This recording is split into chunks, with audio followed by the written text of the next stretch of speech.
चराचरात वास करणारी दैवी शक्ती जागृत आहे। आपण सर्व मिळून एकतेने भगवंताला प्रणाम करू। भगवान बाबा हनुमान जी को प्रणाम। महान त्यागी बाबा जुमदेव जी को प्रणाम। परमात्माए नमस्कार। भगवत प्राप्ति करता निष्काम कर्मयोग परमपूज्य परमात्मा एक सेवक मंडळ वर्धमान नगर नागपूरच्या वतीने महान त्यागी बाबा जुमदेवजी यांच्या आदेशाप्रमाणे आज मौजा पेंढरी या ठिकाणी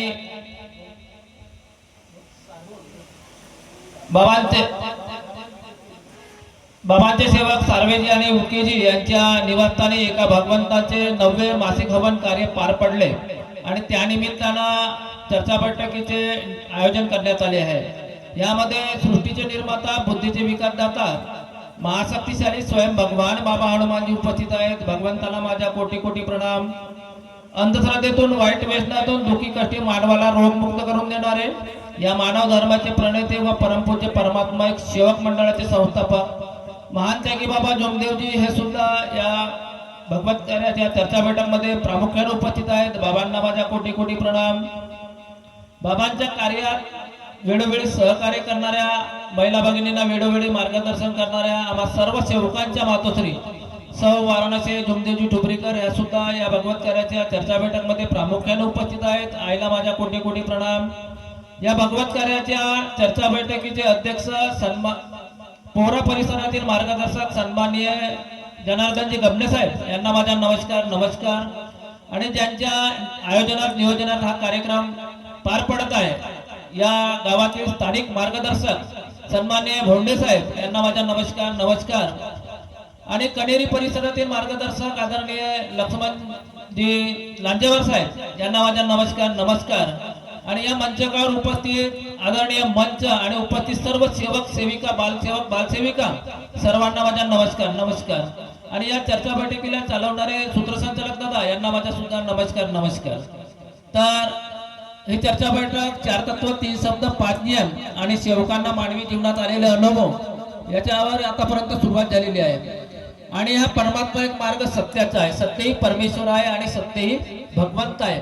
प्रत्येक सेवकांना त्यागी सेवक असो साध्या कार्यातला सेवक असो प्रत्येकाला या मार्गाशी जुळल्यानंतर आत्मानुभव आलेलाच आहे। प्रत्येकाला अनुभव आला या अनुभवाच्या माध्यमातूनच हा सेवक घडलेला आहे। जर आपल्याला अनुभव आलाच नसता तर हा मार्ग काय आहे हे आपल्याला कळलंच नसतं। प्रत्येक सेवकांना अनुभव आला, मला सुद्धा अनुभव आला, तुम्हाला सुद्धा अनुभव आला, हे सत्य आहे। पण या अनुभवाच्या माध्यमातून जेव्हा आम्ही शिकू ना तेव्हाच खरंच मानव धर्माचे आम्ही सेवक आहोत हे सांगू शकतो। आताच आमच्या बडगेताईंनी सांगितलं आहे की सेवक चर्चा बैठकीला जात नाही। चर्चा बैठक कशासाठी दिली आहे बाबांनी 1960 साली चर्चा बैठक सर्व सेवकांसाठी दिलेली आहे। ना मंडळाचा आदेश ना या परिसरातील मार्गदर्शकाचा आदेश तर बाबांचा आदेश। आम्ही बाबांच्या आदेशाचे पालन करतो का हे स्वतःच्या मनाला विचारा की आम्ही बाबांच्या आदेशाचे पालन करतो का। बाबांना आम्हाला चर्चा बैठक दिली आहे कशासाठी तर माझा सेवक हा अज्ञानी आहे आणि या चर्चा बैठकीच्या माध्यमातून काहीतरी शिकेल आणि घडेल, त्याला अनुभव मिळेल। त्याला जरी एखादी चूक झाली त्या चुकीच्या माध्यमातून म्हणजे त्या चर्चा बैठकीच्या माध्यमातून त्याची चूक लक्षात यावी यासाठी बाबांनी आम्हाला चर्चा बैठक दिली। पण चर्चा बैठकीत आम्हीच जात नाही तर आमच्या मुलाबाळांना काय घेऊन जाऊ। आमच्या कुटुंब प्रमुखाची जबाबदारी आहे। मी कुटुंब प्रमुख आहे, तुमचे पतिदेव कुटुंब प्रमुख आहेत, इथे बसणारे सर्व जे कुटुंब प्रमुख आहेत त्यांची जबाबदारी आहे की त्यांनी आपल्या मुलाबाळांना या चर्चा बैठकीला कुठल्या ठिकाणी आठवडी चर्चा बैठक होते, 15वारी चर्चा बैठक होते, मासिक चर्चा बैठक होते। जब चर्चा बैठकीला नेण्याचा आपला मन पाहिजे। कारण आम्ही चर्चा बैठकीला जात नाही तर आम्ही आमच्या कुटुंबातील मुलाबाळांना काय नेऊ। आम्ही नेऊच शकत नाही कारण आम्ही पहिल्या दिवसाची आठवण विसरलो। आमच्या कुटुंबावर जेव्हा दुःख होते त्रासलो, चारही दिशा घुमलो पण कुठेही समाधानी मिळालेली नाही। पण या परमात्मा एक मार्गात आम्ही जुळलो आणि आमच्या कुटुंबात सुख आणि समाधानी मिळाली, हे सत्य आहे। आम्ही 3 दिवसाचे कार्य केलो मार्गदर्शक साहेबाच्या शब्दावर, 7 दिवसाचे कार्य केलो, 11 दिवसाचे कार्य केलो आणि आमच्या कुटुंबावरचे दुःख दूर झाले, आमच्या कर्माचा कर्मभोग दूर झाला. पण तेही आम्हाला पावलेलं नाही. कारण आम्ही बाबांच्या ध्येय धोरणाला विसरलो, चर्चा बैठकीला विसरलो, तत्व शब्द नियमाला विसरलो. म्हणजेच आम्ही बाबाचे सेवक आहोत का? आजची पिढी ही एवढी दुर्लक्षित आहे. कारण आम्ही कुटुंब प्रमुख बैठकीत त्यांना नेऊ शकत नाही. त्याच्यामुळे आमच्या कुटुंबातील जे आजची पिढी आहे त्यांना हा मानव धर्म काय आहे, मानव धर्माची व्याख्या काय आहे, बाबांचे तत्वशब्द नियम काय आहेत हे त्यांना कळू शकत नाही. म्हणून आपली जबाबदारी आहे, सर्वांची जबाबदारी आहे की प्रत्येकाने आपल्या कुटुंबातील लहान मुलाबाळांना बैठकीला न्यावं. हे आपली जबाबदारी आहे. अनुभव थोडक्यात एक अनुभव सांगतो. माझ्या गावातलाच अनुभव आहे. माझ्या गावातला अनुभव म्हणजे असा आहे की ज्या मार्गात येण्याच्या अगोदर सेवक कसा होता आणि आज तो सेवक कसा झाला, या अनुभवाच्या माध्यमातून मी सांगण्याचा प्रयत्न करतो. एक नौकर फॅमिली आहे, त्यांच्या कुटुंबात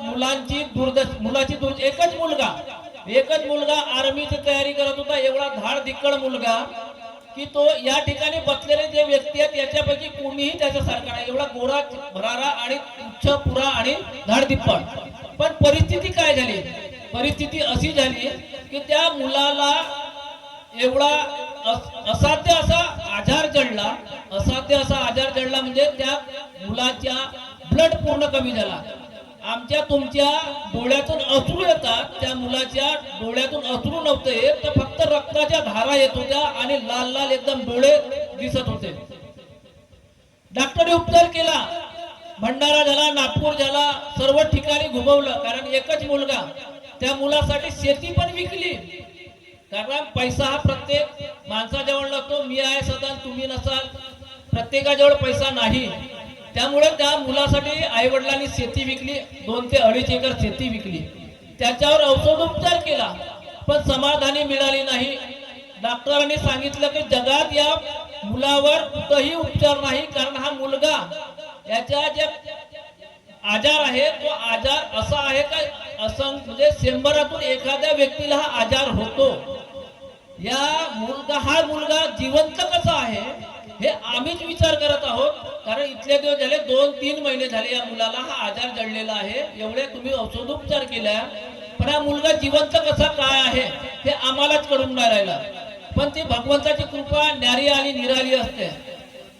शेवटचा म्हणजे उपाय म्हणजे त्याला एकदा अजून भंडाऱ्याला नेण्यात आलं. भंडाऱ्याला नेण्यात आल्यानंतर त्या भंडाऱ्याच्या दवाखान्यातून जेव्हा ते वापस निघले, एका रिक्षावाल्याला हात दिला. रिक्षावाल्यांनी अनेकांना रिक्षावाला आज सेवकाला जेवढा अनुभव नाही तेवढा अनेक वाल्याला अनुभव आहे की या मार्गाच्या रूपरेषेप्रमाणे जो सेवक वागतो, तत्वशब्द नियमाने वागतो, त्या सेवकाच्या कुटुंबात कुठेही दुःख येऊ शकत नाही.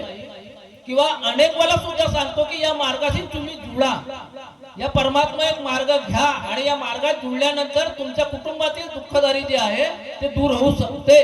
हे अनेक वाला सांगतो. तो रिक्षावाला अनेक वाला त्यांनी सांगितलं की दादा म्हणे तुझ्या मुलाची परिस्थिती पाहून मला असं वाटते की तुझ्या गावात एखादा त्यागी सेवक असेल. तू गाव म्हणजे त्याने शहानिशा केली की या मुलाला आजार कोणता झालेला आहे. डॉक्टरांनी सांगितलं नाही की या मुलाला हा आजार झालेला, अजूनपर्यंत सांगितलं नाही तेव्हापर्यंत. मग कालांतराने त्या रिक्षावाल्याने सांगितलं की तुम्ही एक काम करा म्हणे, एखादा तुमच्या गावात त्यागी सेवक असेल त्यांच्याकडून या मुलाला तीर्थ बनवून घ्या आणि त्यांना सांगा की माझ्या मुलाची अशी अशी परिस्थिती आहे. पण त्याला गावी न आणताना त्याला अजून नागपूरला नेण्यात आलं दवाखान्यात. तिकडून दवाखान्यात नेला भंडाऱ्यावरून. त्यांच्याकडे एक मुलगी आहे, नवखरे फॅमिली म्हणजे नवखरेकडे त्यांची मुलगी माझ्या निवासस्थानी आली. माझी आंघोळ व्हायला होती, माझ्या वडिलांची आंघोळ झालेली होती. ती आली आणि म्हणे काकाजी आम्हाला तीर्थ बनवून द्या. मी म्हणलं बाई माझी आंघोळ व्हायला आहे, मला अजून 5 ते 10 मिनिटं आंघोळीला लागतील कारण मला घरचे थोडे गाई वगैरेचं दूध काढायचं आहे, त्याच्यानंतर मी आंघोळ करीन आणि मग तीर्थ बनवून देतो. नाही म्हणे मला नागपूरला जायचं आहे. कशासाठी? माझा भाऊ तिथं भरती आहे आणि भरती असल्यामुळे मला नागपूरला त्याच्याकडे जायचं आहे आणि माझ्या आई वडिलांनी तिथं मला बोलावलेलं आहे. तर त्याच्या अगोदर त्यांनी सांगितलंय की तुमच्या घरी जा आणि त्यांच्या निवासस्थानातून एक म्हणजे तीर्थ बनवणार आणि तीर्थ बनवून आणल्यानंतर आपण काय करायचं इथे करू. मी म्हटलं ठीक आहे. माझी आंघोळ व्हायला वडिलाची आंघोळ झालेली होती, विनंती वगैरे झाली होती, त्यांची दूध लावून झालेली होती. मी म्हटलं वडिलाला शब्द दिला वडिलाला, मला दाजी एक काम करा, हिला वेळ नाही, हिला बसची वेळ म्हणजे हिची 7 वाजेची बस आहे आणि 7 वाजेची बस हिला मिळाल्या पाहिजे. त्याच्यामुळे तुम्ही एक काम करा, हिला या मुलीला हिच्या भावासाठी तीर्थ बनवून द्या. वडिलांनी तीर्थ म्हणजे माझ्या शब्दावर तीर्थ बनवला. तीर्थ बनवून दिल्यानंतर त्या मुलीला एका बॉटलमध्ये तीर्थ देण्यात आला. तो तीर्थ घेऊन ती मुलगी नागपूरला गेली. पहा भगवंताची कृपा कशी न्यारी आणि निराली असते. त्या मुलाला त्या तीर्थामध्ये आराम झाला, पण त्या मुलीला आधीच मी सांगितलं जरी या तीर्थामध्ये आराम झाला तर तुम्हाला या मार्गात प्रवेश करावा लागेल. म्हणजे तुम्ही या मार्गात प्रवेश कराल का? म्हणे हो, आम्हाला जरी आराम मिळाला तर आम्ही या मार्गाशी जुळू. खरंच का? म्हणलं हो म्हणे. मी वडिलांना तेच सांगितलं, म्हणलं तुम्ही भगवंताला शब्द द्या की त्या मुलाची अशीची तब्येत आहे आणि या तीर्थामध्ये त्या मुलाला समाधानी मिळाल्या पाहिजे. समाधानी मिळाली. त्या 3 फुकाच्या तीर्थामध्ये वडिलांनी 3 फुकाचा तीर्थ बनवून दिला आणि तो 3 फुकाचा तीर्थ ती ताई नागपूरला घेऊन गेली आणि नागपूरमध्ये त्या दवाखान्यामध्ये त्याला तीर्थ देण्यात आलं. तो तीर्थ त्याने प्राशन केला आणि प्राशन केल्यानंतर त्या मुलाच्या डोळ्यातून जे रक्ताच्या धारा वाहत होता, म्हणजे अश्रूच्या ऐवजी रक्त येत होता. डोळ्यात एवढा लाल लाल अंगार एकदम म्हणजे लाल लाल डोळे दिसत होते. ते 3 फुकाच्या तीर्थामध्ये त्या कुटुंबात आराम झाला. तिथून ते काही दिवसानंतर सुट्टी काढून गावाला आले आणि गावाला येऊन सगळ्यांनी त्यांनी मार्गात प्रवेश केला. मार्गात प्रवेश केल्यानंतर पहा, जो मुलगा एकदम काळीसारखा म्हणजे एकदम सडपतळ झालेला होता, भगवंताच्या कृपेनं जे परिस्थिती आधी होती, जेवढा धाड दिप्पाळ होता तेवढाच मुलगा, तेवढीच क्वालिटी त्या मुलात आली. आणि कालांतरानं काय झालं तर त्याला एअरलाईन मध्ये सिक्युरिटी गार्डची नोकरी मिळाली. आज तो नोकरीला आहे. आपला प्रपंच भागवून राहिला. माझा सांगण्याचा उद्देश एकच आहे की भगवंत हा दयाळू आहे. प्रत्येक सेवकाला म्हणजे प्रत्येक सेवकाच्या तीर्थावर किंवा प्रत्येकाच्या माध्यमातून कुठं नाही कुठं सेवा भगवंत आपल्याला साथ देतो. एवढेच बोलतो कारण बोलणारे वक्ते भरपूर आहेत आणि वेळेचा सुद्धा भान ठेवायचा आहे. त्याच्यामुळे मी एवढंच बोलतो आणि आपल्या शब्दाला इथंच विराम देतो आणि भावाने दिलेल्या तत्व शब्द नियमाचे पालन करण्याचा मी सुद्धा प्रयत्न करेन आणि तुम्ही सुद्धा भावाने दिलेल्या तत्व शब्द नियमाचे पालन करा. सर्वांना माझा नमस्कार.